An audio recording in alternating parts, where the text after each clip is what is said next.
I saw an article that actually came out last week, that was really interesting. It was talking about the 8 healthy habits that you can do to increase your lifespan by up to 24 years. Nice. That's a huge number, 24 years. Crazy stuff. And you know, I read the study, and it was presented at the 2023 nutrition meeting. And what's kind of cool about this is this study was actually done by a medical student, which I'm going to actually give her a shout out. Her name, and I hope I'm probably going to butcher this name.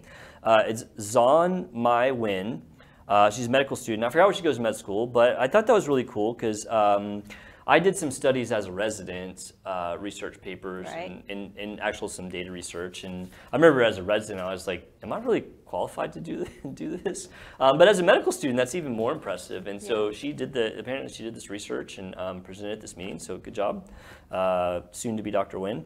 So this is looking at, it's a little under 750,000 people. I think it's 720 or 730,000 people, and these people were in the VA system, so the Veterans Hospital. Yeah. Which is the nice thing about the VA system, and I worked at a VA hospital for 5 years, is that they have really good record keeping. Yeah. You know, it was all digital before digital was a thing, and so like the records are really good and they're shared between all the different hospitals. So it's actually a pretty nice source of looking at data. So what they did is they looked at, it was almost 750,000 people over the span of 8 years, and they looked at the lifestyle choices of these people and then determined which people were living longer. Was there any correlation between the choices that people made and how long they lived? Yeah. Which, I mean, the obvious answer is of course. Yes. Right? I mean, there are.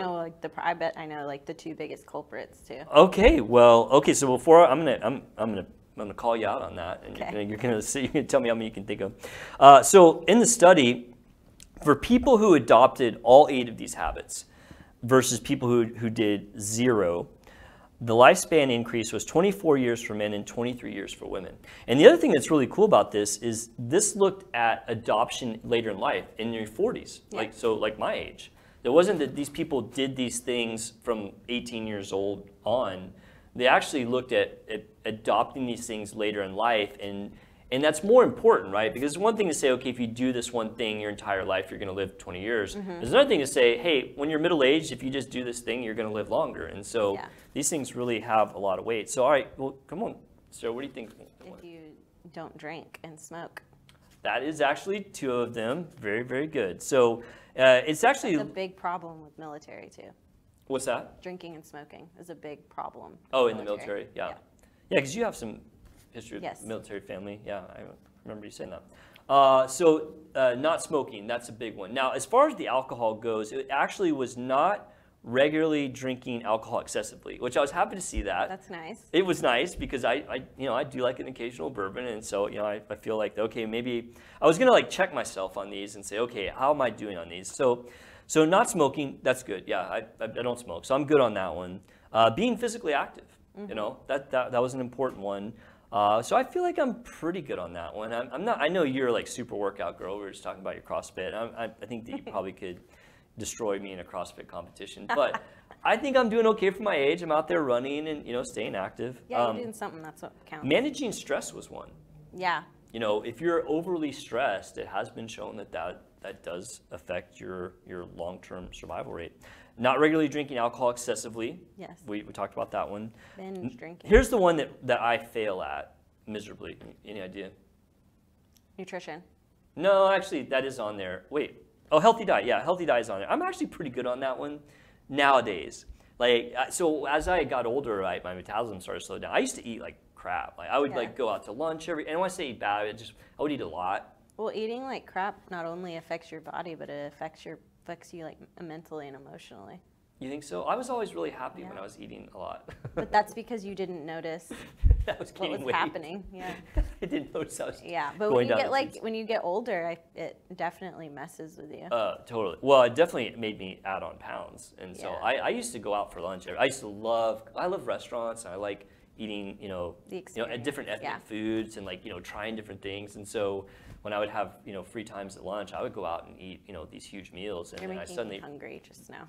I know. I suddenly realized I was gaining weight. I was like, okay. So now, like for lunch, I typically eat like a deli sandwich or a salad or soup. It's terrible. I hate my life right now. Just kidding, I don't hate my life. But I did like it when I could eat whatever I wanted. Yeah. And I can't do that anymore. But yeah, so maintaining a healthy diet. The one that I really do bad on is maintaining good sleep hygiene. Oh. Like, I literally the other night fell asleep sitting at my computer while I was working, and I didn't wake up until like 5 in the morning. I like literally just slept in a chair sitting upright. Like, that's probably not good for you. No. Yeah, I'm not really good at that. I'm kind of an insomniac. I don't sleep a whole lot anyway, and like so I'll like work like late into the night, and then like I just kind of like fall asleep sitting up in a chair. It's not good. This is another one that was kind of interesting. Maintaining good social relationships. Having I guess Having a community. Like a community, or just having that resource of what's the word? When you have like good people around you to support you, like support in your life. And lastly, this one is huge to me, and we've talked about this, is avoiding opioid addiction. Yes. We've talked about how fentanyl has really been kind of a problem in the past few years, and that goes beyond fentanyl, like narcotic pills. I mean, that fentanyl is a pill too, but like the less addictive things, than fentanyl, like Vicodin. Yeah, the stuff that you get prescribed after an injury, and then people get addicted to it. So there are some of these that are more important than others, and you, I think you hit them. Well, you said smoking. That's number one. Smoking is obviously, well, for those who know, smoking is bad. I feel like when you're in the military, there's so many things, like they go through so many things that are mentally and emotionally stressful, and then smoking's like a coping mechanism, maybe. Yeah, it helps them with their anxiety. Drinking helps them with their anxiety. Yeah. It's like they are just constantly trying to figure out how to make themselves feel better in that moment, just to like get it taken care of. What's crazy is you don't see a lot of people that smoke sad. These days. I mean, I'm I think 15 years older than you. Like when I was growing up, everyone smoked. Yeah. Like everyone smoked. Yeah, I mean, I remember going to restaurants and like there was a smoking section. And like now it's like that doesn't exist. And like when my daughter sees somebody smoke, she goes, gross. Like she's like disgusting. And I'm like, because it's like that's how I am, really, honestly. Like I could never, like I can't be around people that smoke. It's very hard for me. Yeah, I mean the smell. I remember like going out when I was a kid. When I say kid, like in late teens, early 20s, and you like go out to like a bar or something, you come back, you smell like a chimney because like everyone was smoking in there. You don't see that very often. Yeah, I just can't do it. So the ones that are most effective in increasing your lifespan were not smoking, not using opioids, and getting exercise.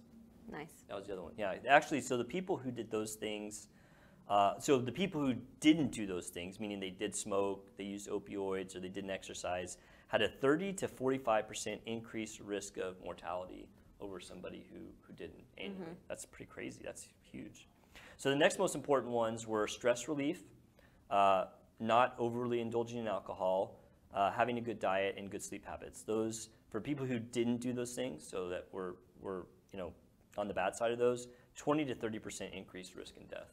Yeah. So not quite as high as the other one. The other one's about twice as high. Yeah, and I would say coping with stress would be like you could use exercise, going to therapy. Right, you can knock out two of one. Yeah. Right? Exercise, relieve your stress. Yeah, that's good. See, look at you, smart. What was also interesting about these things that if you adopt some of them, it has a partial effect. So it's not like you have to do all 8. I mean, so for example, for me with my crappy sleep cycle, I'm probably doing pretty good on the lifespan thing because for the rest of these, I'm pretty good. So yeah, I probably have a pretty nice increase in my lifespan. I think honestly, exercise probably has the most benefit because it's like if you really adopt a good exercise habit, it's like, well, if you want to get any better exercise or like you're gonna have to stop smoking. You're gonna have to stop smoking because you're not gonna be able to excel. You're gonna have to stop drinking so much because you're not gonna be able to excel in it. And then it just goes down. My old CrossFit group would probably and then it's like a big stress relief, and it's just like that whole like happy people exercise. Yeah. Exercise makes happy people. I do feel better when I'm in exercise mode. There's times when I get out of it and I'm just like, oh. And you just feel like crap. Yeah, and then you go exercise and like you go outside and you run. And you're miserable when you do it, and you get done. You're like, I feel pretty good about myself. You did something. You were productive. Yeah, right. So, And as I said, also just to reiterate, so it is best to adopt these things as early as possible. But this study is actually looking at your 40s. And they said that even if you do it like later in life, like 60s, it still can increase your life, just not as much. Yeah. So pretty interesting stuff. What's that? I said I can believe it. Yeah, I mean, when you look at that list, you're like, yeah, okay, this all makes sense. But it is nice to see an actual research study that did kind of the background math to figure out that, hey, if you do all these things, you can live 20 years longer. Yeah, it's not too late to make life changes. Exactly right. Healthy life choices. Be healthy, people. Yeah. Now you know how. It's all in here.